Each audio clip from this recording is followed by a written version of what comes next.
Welcome to Control. A year later, the road to developing an award-winning supernatural trip. I'm Janina Gavankar. People know me, if they do, as an actor from television and movies, or games like Star Wars Battlefront 2 or Far Cry 4. And if you if you follow my tweets at all, you know that I love this game. I loved Control. Like, whatever, we'll get into it later. Okay, I can't wait to introduce you to people. First up, we have Mikael Kasurinen, the game director of Control. He has been at Remedy since the mid 2000s. He went on to work on Mad Max and Battlefield. He came back to work on Quantum Break, which I also love. He is the head honcho of Control. Next, we have Sam Lake. He's the lead writer of Control and Remedy's creative director. He created the core concept of Control together with Mikael. We have Matthew Porretta. He's the voice of Alan Wake and is also the actor behind Dr. Darling in Control. Sam's showing you other parts of Alan Wake. And we also have Courtney Hope, of who was Beth in, wait, what is this?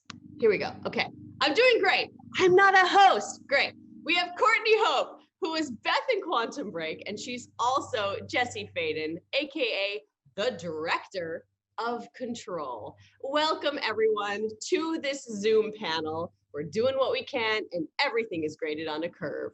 All right. So let's get to some questions, shall we? Let's just get right into it. It's been a little over a year since Control launched, to great reception. How has this year been for you? What have we learned? Let's start with Mikael. Yeah, I mean, during the creation of Control, we were doing a lot of new things, creating this strange, unfamiliar world. And there was a bit of, let's say, anxiety, like how will people receive it?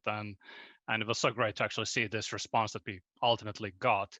And I think the thing that we wanted to do with Control was that we kind of keep releasing content, we keep it alive. And what's really been great is that the community has been there. Like everyone's been excited about the game. Every single time we do something, they are there to join the fun and constantly finding all kinds of cool things in the game and so on. And that honestly has been the best thing for me, to see that community being so engaged by that game. Oh yeah, I mean, as a member of that community, I don't want to leave. The world of Control was in my dreams. I mean, I'm speaking for everybody who's played it. It seeps into your consciousness and you don't want to leave. So please, yes, keep giving us more. What do you think has resonated the most with the community about the game? From my end, it's what's so great is that we started off that we wanted to create this world that's kind of filled with stuff for people to find, explore, as you said, and that's really the thing that landed so well. That people keep still thinking, rightly. I'm not still sure if everybody's actually found everything yet. That they keep coming back to it and kind of trying to crack some of the mysteries that are there. And that's exactly what we wanted, and it's been great to see people seeing that aspect of the game. Well, it worked, and I can tell you because I was so obsessed with all of the parts of it. I like could not get past Philip and the fridge. I looked at that fridge tweak out so many times, just with obsessively like, no, I will make this work. So yeah, that makes sense. And I know that there's secrets and puzzles and other things that, released even later in AWE that people, I mean, I heard that you guys had like a poll going on the cat ear Easter egg.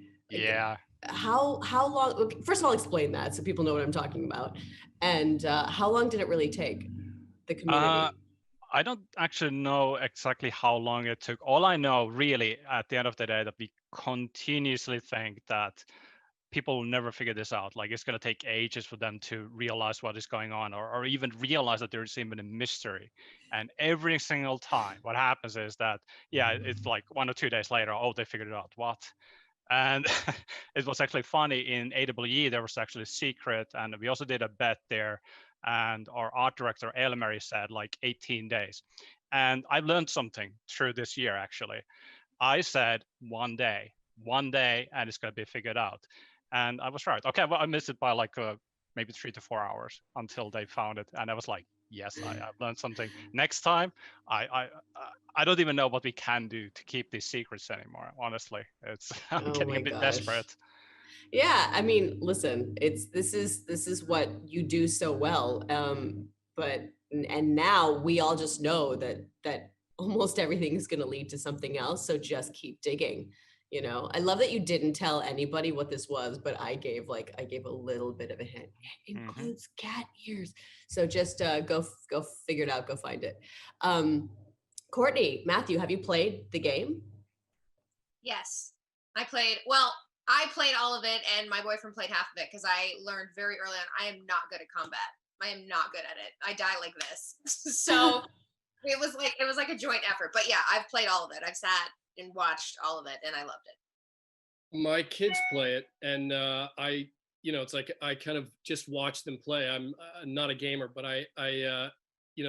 they fill me in on everything. In fact, I have some notes for you guys from my youngest of what he needs, what things that he needs for Jesse. So I'll give that to you after this is done. All right, go. Awesome. Thank you. Okay. Looking Really, forward. he did tell me before we started. He goes, "Listen, I won't say what he wanted, but he was like, she needs this, that." Then I'm like, okay, I'll let him know. You know, Courtney, you said this cuddle up, right? Like the couple cuddle up of a game it's my favorite thing. You know, people have different skills, so it's a great way to experience the best games. Really, the best ones are the ones that cause the cuddle up to happen, and they're great. Okay. Well, and I was gonna say quickly, I think it's interesting too. What I learned about it as well is playing something with somebody else. Like everybody explores something different in the game. Like what I want to go look at, and what he wants to go look at. So it is kind of interesting to have that collaboration of fans. I know they do that, in their own world, but it's nice to do that because other people find things that you might not have even gone in that room to go look at. Yeah, especially in a new relationship. You're like, really? That's how your brain thinks? Oh, no, I just learned so much about you by interacting with a game together. Okay, so it's been a good year, guys, but can we start from the beginning? Sam, can you tell us, how long ago did you start creating Control? And I just need to know what that weird ass conversation was.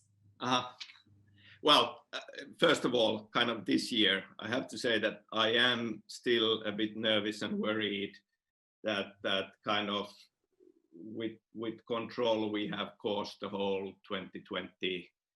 I mean, we have this otherworldly thing called the hiss leaking in and infecting everybody, and altered world event. This has been an altered world event the whole year. Fault. So sorry everybody. This is a Our fair apology. point. Yeah, it felt like a good idea at the time, but yeah. Yeah, we are sorry. Sorry, not sorry. I mean, it's strange how these things have kind of many beginnings, and it kind of is built from different pieces. The first time at Remedy, when we were talking about an idea to have this kind of a bureau investigating strange otherworldly events, goes back like, pretty much to Alan Wake, so 10 years. And that kind of went away, and we went with other ideas. But then, like, when Mixu came back to Remedy to work on Quantum Break, and like in the latter part of Quantum Break, we started workshopping and brainstorming kind of what the next project would be. All kinds of ideas flying around, but then kind of slowly, piece by piece, the idea of Federal Bureau of Control and this kind of a weird, strange, nightmarish action adventure game kind of was built. So what would I say, kind of, 4 years, 5 years to start with the kind of small ideas, but then officially, like actually going with it, it was pretty much 3 years to figure it out and build it. I think the most meaningful moment was when we had a number of different sessions, Sam, in Kalastajatorppa, the hotel. It's really, I kind of reminisce those days fondly sometimes, how great it was to just Actually, sit down, and we took days and just talked about it and so on. Now that you mention it, it's this kind of a pretty retro hotel and conference center in Helsinki, and surprise, we have this pretty retro. That's interesting. Yeah, and we literally locked ourselves in and didn't leave until we had something, and then this happened. Well, you're locked in again. This is so. So what were some of your references? Like, take us to that conversation. What were some of the things that you pulled into the conversation that you wanted to really kind of borrow from spiritually? Yeah, I mean, like once again, many things. But very much at that point in time, we were kind of gravitating towards, science fiction kind of grounded in reality, and kind of a literary genre of new weird in a way. That and Jeff Vandermeer's Annihilation being a great example of that. Something where things are left for interpretation when it's kind of a very strongly atmospheric experience, but the actual information in the narrative is not handed to you and explained to you. It's rather there for you to discover and piece together from these fragments to create your own interpretation of what's going on, with the idea that if we were to deal with these kinds of otherworldly alien forces, then maybe human mind can't even understand them. And from that came the idea that, well, we have this bureau that's very much looking into these and trying to use them and understand them, but and they certainly have their own science and own theories, but is that the correct interpretation? And that's left for the player to figure out. Also, kind of another long-standing source of inspiration on the kind of a literary side is book called The House of Leaves, which is kind of a postmodern horror story, and that also felt really fitting because there are multiple layers of narrative going on, and you are kind of trying to form your own idea of what's really happening in it. It's kind of a postmodern writing, all in all, I've always felt is kind of a game for the reader you are almost playing game, figuring it out, and obviously we make games, so that felt like a great reference point as well. Wow, this is a new concept. I've never heard anybody say this, that postmodern literature is a great starting point or a great reference to games. Wow. Cool. Okay, I'm gonna talk about that another time. I'll go down a rabbit hole. But the thing is that's an esoteric reference. You didn't say The X-Files, Mr. Robot. You didn't choose sort of like lower hanging fruit. And I love those shows, but so I'm not saying it disparagingly at all. But you're choosing pretty esoteric ideas. How do you? I mean, that I guess is the way to stay true to what a Remedy game is. It's a specific kind of weird, but how do you take that and then make a palatable game that works for a wider audience? It's a good question, and we wrestle with it. I mean, but of course there are these, of course there is an echo of X-Files in it, Sure. just having a bureau and weird phenomena, and there are other kind of maybe more, explosion-like references, like say Christopher Nolan's Inception was a big thing for us as well. Mm-hmm. And you can see that in there as well. But to really go into the heart of it and draw things out of it, that the new weird felt inspirational and exciting and new for myself and Miksu as well, I think. Yeah. But at the same time, it is big spectacle, action, story, and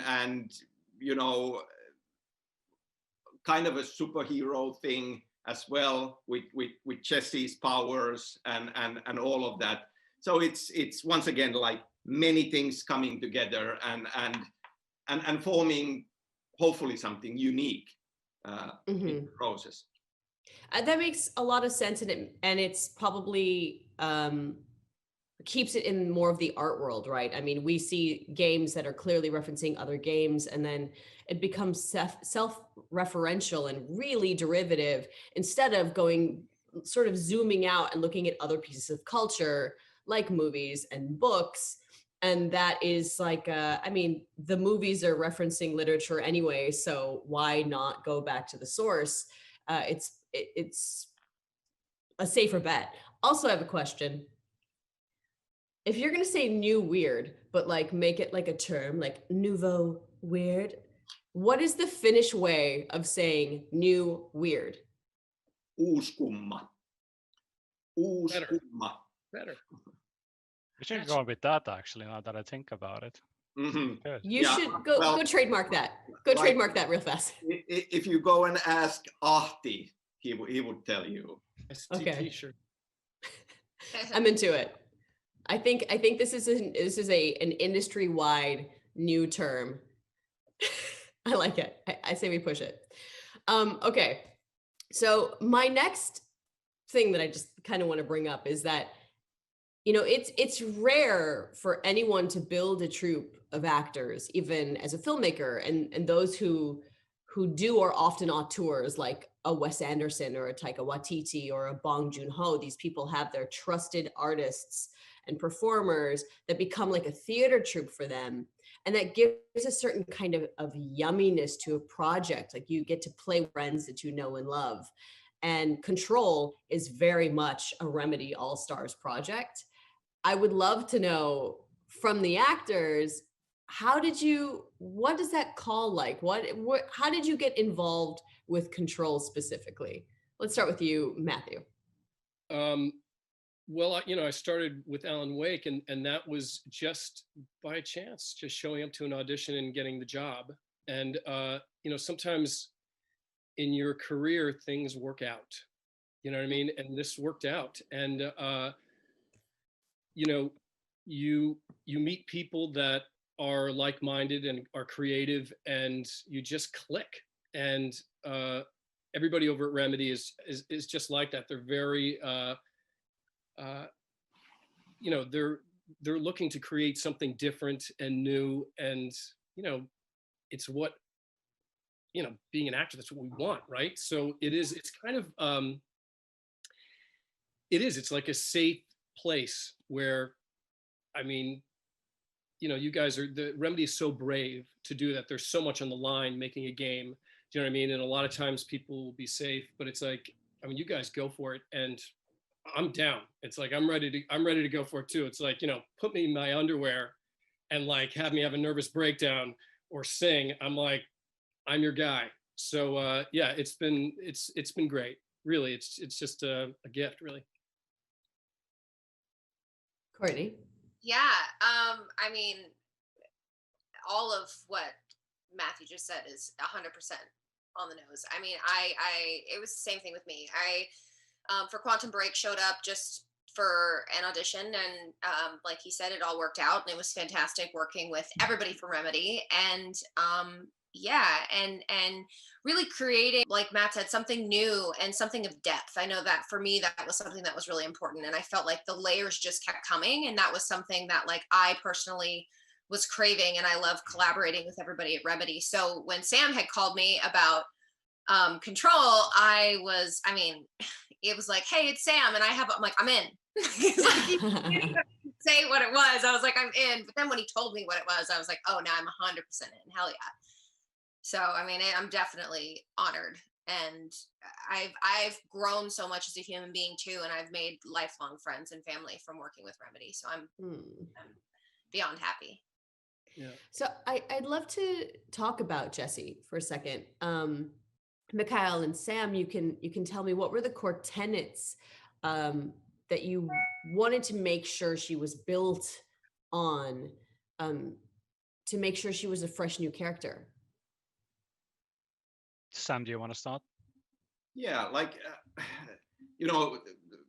just briefly going to All Stars idea. I mean, when you work with somebody and you find a very talented, person you can trust, it is a kind of a big deal.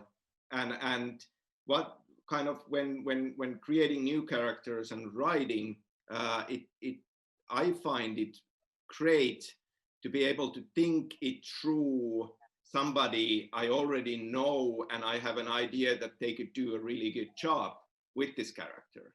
So in the case of Jessie, from pretty much from the beginning, I had Courtney in mind, and it did go back to Beth Wilder in Quantum Break, also from the perspective that it felt always during Quantum Break that we could have done more.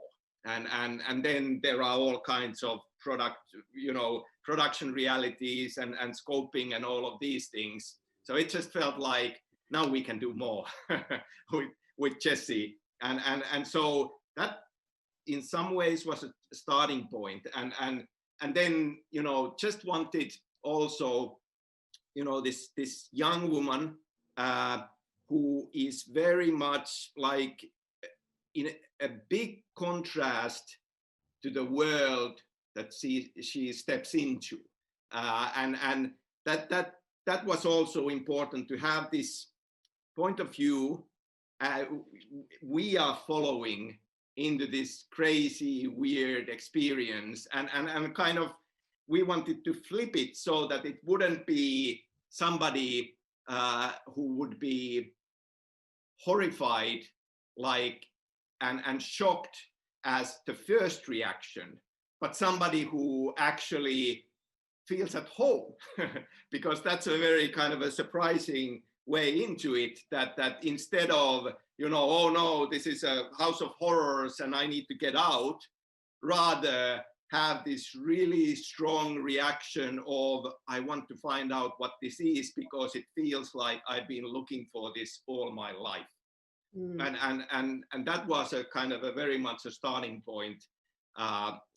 Somebody who is excited about it, because in a game it's also very important, because we know that the players playing this game, they will be excited and they want to learn more.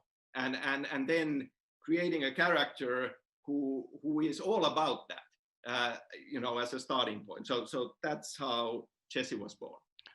Yeah, I have exactly pretty much the same thing. What makes me kind of really like Jessie is that I remember, Sam, when we talked about the kind of opening sequence and she comes in and finds the old director and so on. And we talked about the line where she literally says, I am happy. Like that she has this first inkling that she starts to be in a place where she feels almost like at home. That she's what she's been looking for in a strange, weird way.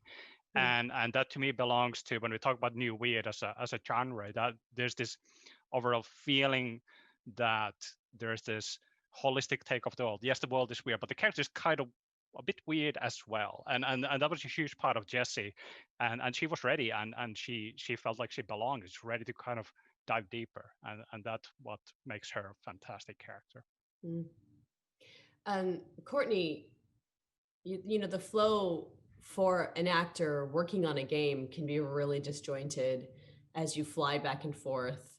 And how much time did you shoot your work, or work on Control? I think it spanned over like a year and a half from flying back and forth. I remember he called me in September of 2017, I believe, and I didn't start filming until like March or something of 2018. My brain's like a calendar, so it just like zooms in. It's like, oh, there's the date. Sorry. And then we had just finished it. So I guess in total, actually 2 years, because we just filmed the last stuff for the deal. But the actual main game, I think, was like a year and a half. And so that means you're sort of clicking in and out of this character while you're also working on other projects. What are some things that you use to have you quickly drop into her, to sort of put her back on? Well, I think for me, and I say this a lot, but when I work on something, I create the memories of that human being. Not just necessarily looking at like the lines or what they're going through circumstantially. It's like the memories of my childhood and you know, the slide projector. And I mean, that stuff was so vivid to me from the beginning that every time I came back, it was like easy to just jump right back in, because I just immediately mustered up those memories and was like, oh, okay, here I am. And what the oldest house was like, and what it was like with Dylan, and not being around him, and being on the streets. I mean, stuff that was even like not written, you know, was so vivid in my mind. So it became easier for me to switch back and forth. It was kind of something I, you know, cultivated over the years because of switching back and forth. I was like, okay, what's the most efficient way? Well, create memories, you know, memories in our own mind, in the human psyche. If it's something profound to you, you're not going to forget it. And so that was something that also kind of brought up a lot of feelings. All the emotions were there too. So that was my way through at the blink of an eye. And is there one specific memory of Jessie's that takes you right in? Yeah, it's Dylan. I think Dylan for me, like even now, it makes me emotional. Like Dylan for me, so real. And it's so, that's my fight. That's my livelihood for continuing to stay alive and continuing to accept and embrace and eventually learn, you know, to celebrate challenge, because it's like I know at the other end of it, I just knew, you know, that he's still somewhere. And that became every fight I was ever in, whether it was you know, metaphysical or physical or emotional. As Jessie, that was the one thing that was always like that dangling carrot in front of me. Like, okay, as long as I have my eye on him and the potential of him being somewhere out there, then I can get through anything. And so that Dylan, him being taken, was like, that's really real for me. That's really powerful because, you know, obviously that's like backstory, so it grounds you, but it's also a super objective, which is a very theater term for everybody who's watching who's not like a nerdy actor. It just means that like, yeah, you have a scene and you have an objective in a scene, but for everything to work together, you have to have a super objective. It's almost like a biodome that goes over the entire thing to keep you intact. And it's really powerful that one person can be both things for you. That's pretty special. Yeah. Okay. So one of my favorite things about Remedy games is the live action elements. I really think that your studio sews together these mediums really, really well in a really special way. Just the Easter eggs in general. I don't know if anybody out there knows this, but when Quantum Break came out, I did a live reading of Time Knife, the screenplay, in my home, and it was just one of the most fun things I've ever done. You guys are a bunch of weirdos. I love it.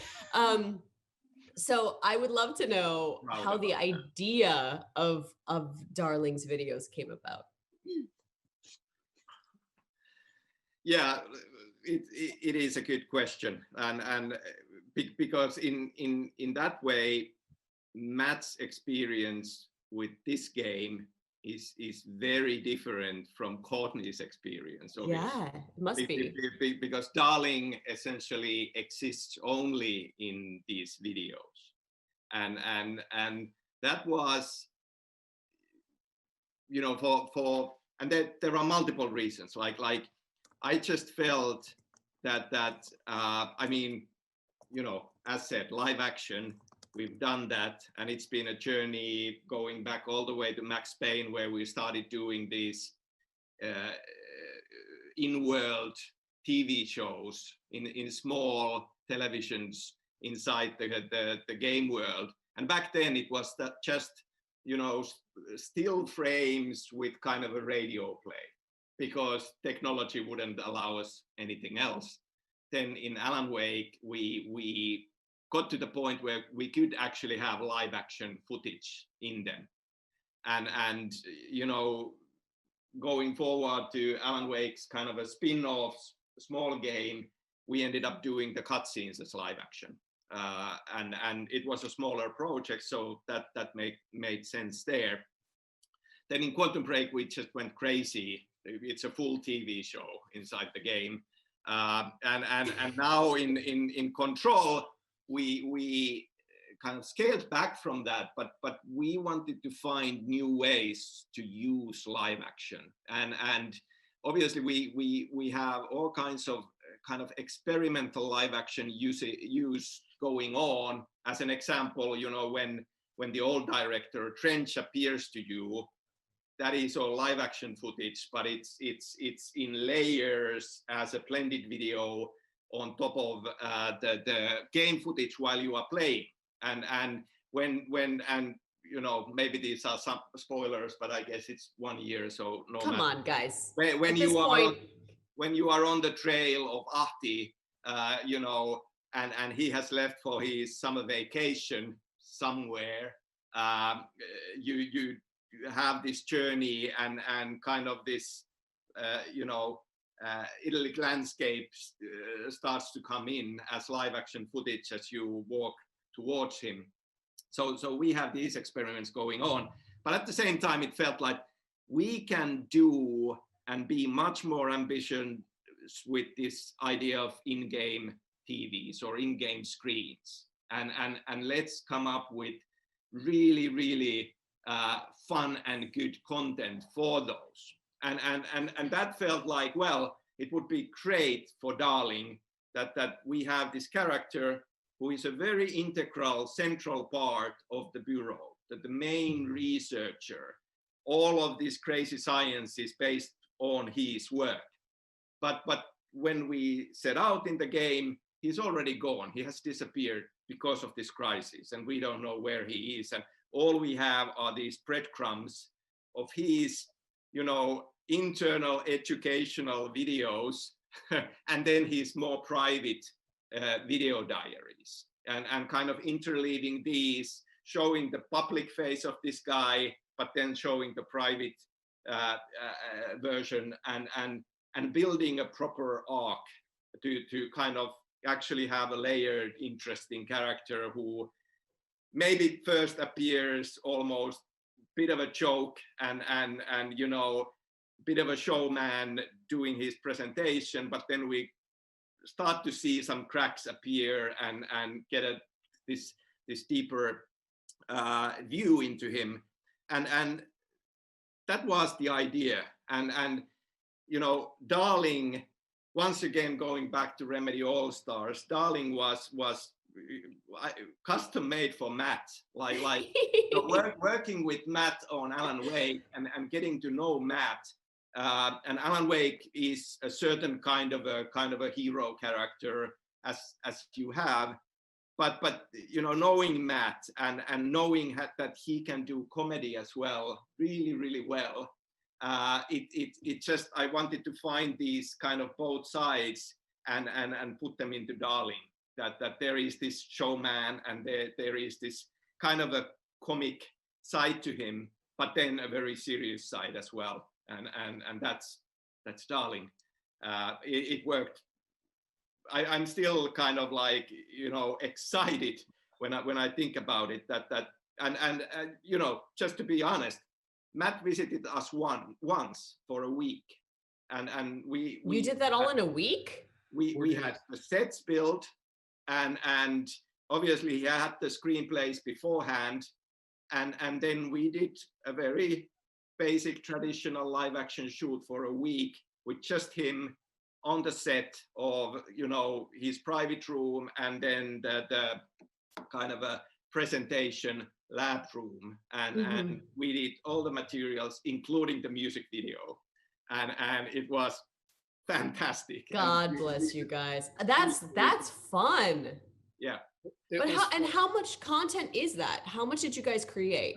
Pretty much, I think it's 40 minutes or so of content in game.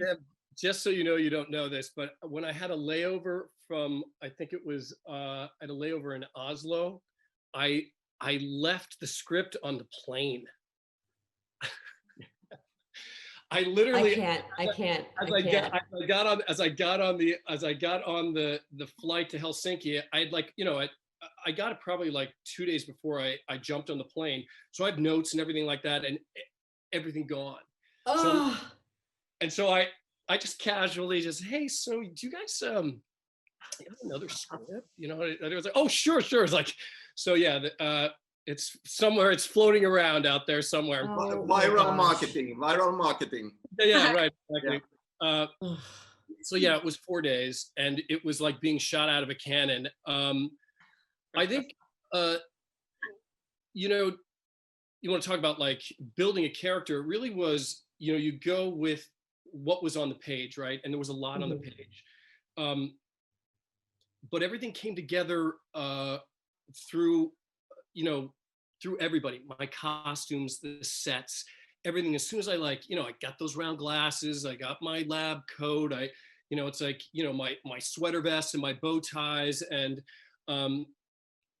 it just started to happen, this kind of like curious optimism of this guy. Even if he was like, things were kind of falling apart, he was still curious. So I think as I was going, there was really just one line that summed Darling up for me, was that, I think it's like one of his last lines, is he's kind of like cracking up in his underwear, and he says, there's one more thing that's happening. And I've been talking about like all this horrible stuff that's been happening. And the last line is something wonderful, I think. And so I was like, oh, that's who Darling is. No matter what, it's like that. There's like this optimism, and there's this beauty that he sees in the hiss. There's like, it's a great character. I mean, it's so much fun to do. And as soon as I saw that, I was like, I got this guy. I see it. I see who he is. And again, it's on the page. So thank you. Yeah, that's so interesting. Yeah, I mean, there's sort of two kinds of scientists that we normally see the other mad scientist, which is like, I don't care how I get the discovery, but I'm gonna make a discovery and make history. And this guy is like, all of this is history. All of this is new. Right. The curiosity, it's like he's like the lotus in the mud puddle, right? So that it's like, it kind of stays like Darling, you know what I mean? And there's just chaos, and like, it's like, he's talking about, we lost some valuable members in our team. I think he says, and it's like, there's going to be collateral damage. Yeah. And it's all, it is a great character. I mean, and again, in a weird way, when you are doing stuff at that speed, 4 days, it's like you're cranking out, you stop looking at yourself. It totally takes you out of, that, where you're really just in the moment. You're like doing stuff, and you can do some really good work because you're not focused. It's like you don't have time. Yeah. So you're just like, you're out there doing it and stuff happens. It was just to give people a perspective on how much material 40 minutes really is. Your standard network television show that you're watching is around 40 to 44 minutes, and will take about 10 days to shoot that. And the requirement of the actor, the load on the actor is so much less than what they did, because you're working with other people and you have time off when they move the cameras around. None of that happened when they were shooting this. These are locked off shots, which means they put one camera right here and he's just got to go. So this is like doing a one-man show and workshopping it and capturing it at the same time in 4 days. This is a feat for everybody involved. It's a giant show. The Darling Show. Yeah, it's a giant amount of work, and I think you should probably go to Broadway with it. I'm just saying, like, throwing it out there. Just like think about it. Just try it out. Go The Darling, the musical. Yeah. Yes, I'm into it. Can you give me, Matthew, can you give me the difference between the voices, Darling and Alan? Well, Darling is more, there's an optimism, a youthful quality. And there is just there's a youthful quality, whereas Alan Wake is an old soul. And it's funny, Alan Wake was a character that was created over 10 years. Do you know what I mean? And Darling was created in 4 days. You know what I mean? I mean, just from, in my perspective, we did it in 4 days. But I think, Alan Wake, I didn't know anything about video games when this started, like nothing. I didn't know. And so it just kind of, it evolved. I mean, Alan Wake is more down here, where Darling speaks like I speak. Because he was written for you. Yeah. And it was wonderful now, like, for the second DLC, AWE DLC, to come back to Alan Wake's character with Matt. I mean, because of the COVID situation, it was really interesting. Like, Matt was in New York, myself and other Remedy people in Finland, our performance director Hannah Price was in the UK, and the audio technician was from Side LA in Los Angeles, and then a couple of days of shooting all the Alan Wake voice materials for AWE. So strange times, but we got everything that we needed, and these days, even after a long break, going back to Alan Wake with Matt, it's like, and it's on. It's funny. It's like a long weekend, right? You just kind of like, we had just like a weekend off, then back. We're like, oh yeah, right. Okay. I remember this guy. Let's do this. Yeah. It's kind of what Courtney was saying. It's like, you have something that you can grab onto, and it drops you right back in. Yeah. And you did just mention, there's a connection in this Remedy connected universe. Can you tell us more about that? For us Remedy heads? Who'd you said no? No. I mean, yeah, like it's been our dream for a long time, and this idea has been bouncing around, and we've been biting our tongues not to say anything, beforehand. Going into Control, we didn't want to say anything, although it was, of course, clear to us that it is in the same world. We wanted to hide this fact, and obviously in Control, going around, you can find the bureau documents that kind of ease the bureau's investigation into Bright Falls events in 2010. And even at that point, we really didn't want to say anything other than then we started talking about the second DLC, AWE, and even in the kind of the image for that, we have this silhouette of a man in a forest with a flashlight, which is pretty clear then. And this now for us was kind of the first baby step, I would say, into Remedy Connected Universe, kind of a first crossover event. And you know, obviously it's a DLC, so it's not a huge game or anything, but you have to start from somewhere. And now kind of we brought in Alan Wake and Alan Wake elements, you know, to visit. To visit, I like that. For a visit in the bureau and in control. And well, this is the first step. And we are not ready to kind of really talk about anything specific that we are working on. Obviously, we are working. But you are working on something. It sounds as though you might be working on some kind of connection between the two. Well, like the game that we are working on is set in this same universe. That much we can say. And we have big plans, and we are very excited, and you need to stop us now before we say anything more. Okay, I'm going to stop you there. But it's just very exciting to hear that you're thinking about it. And it makes sense because, you know, you were talking about a bureau 10 years ago.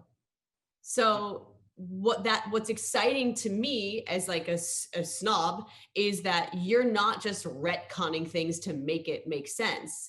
You're not just trying to find these little weird pockets to shove connection into. This has really been a part of the Remedy consciousness for a decade already, connecting all of these things. So that's probably why it feels so seamless and why it will continue to.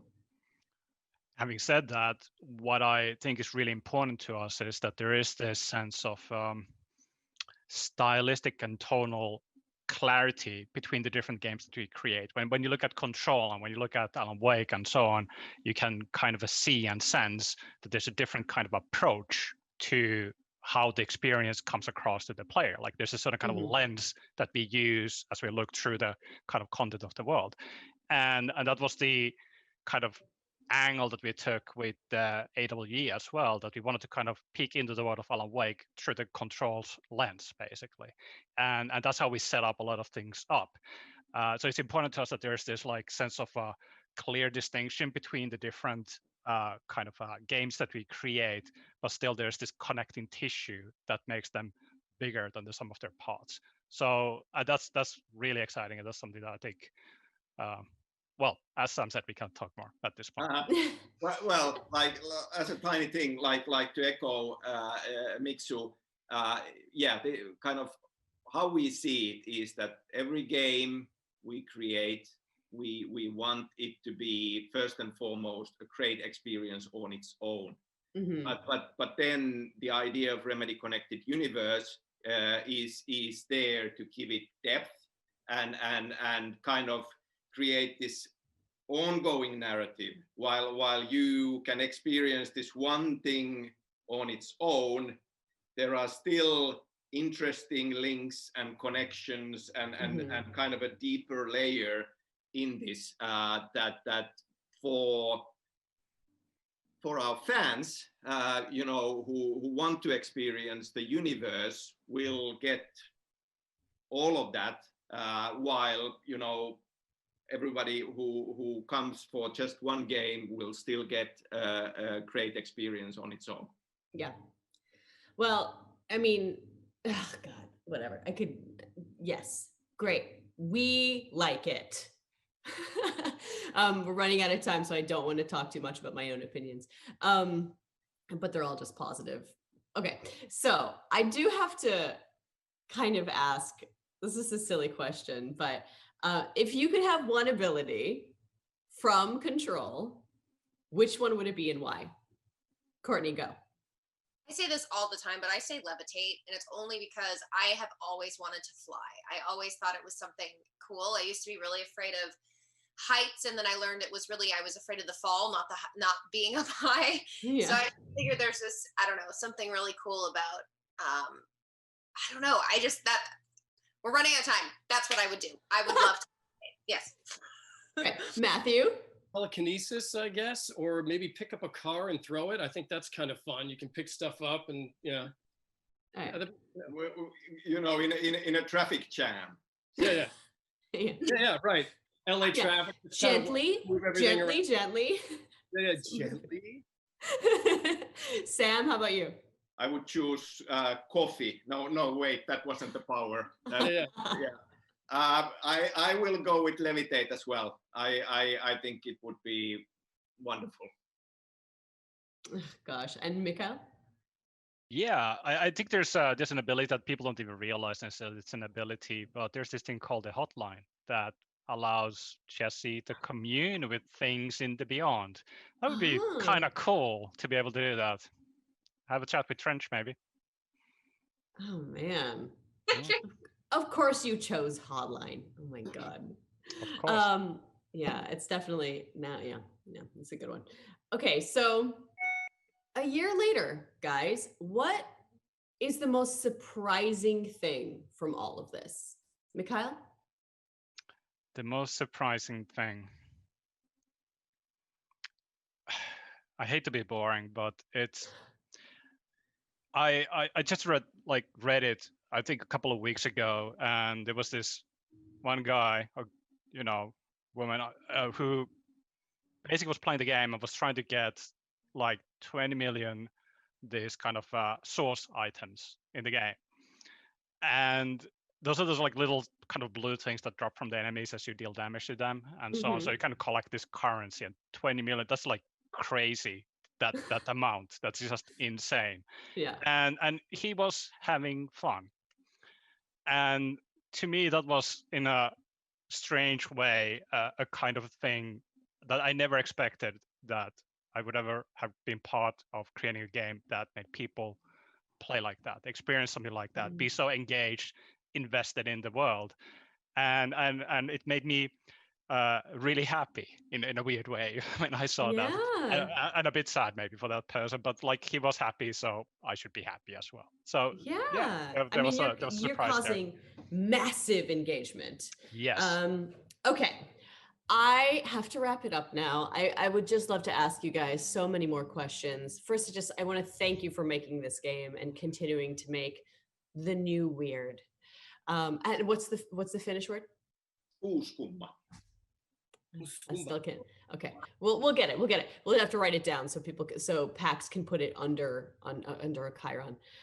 Speaking of, thank you, Pax, for having us, and thanks, Remedy, for calling me to come play. Seriously, you guys make some of the most exciting games. You're one of the most exciting studios in the entire games industry, and I know I speak for everyone when I say, please give us more. And that's it. That's the end of the panel. Thank you, everyone, for tuning in. And let's do this again next year. Okay. Yeah. Sounds good. Yeah. Thanks, guys. Thank you.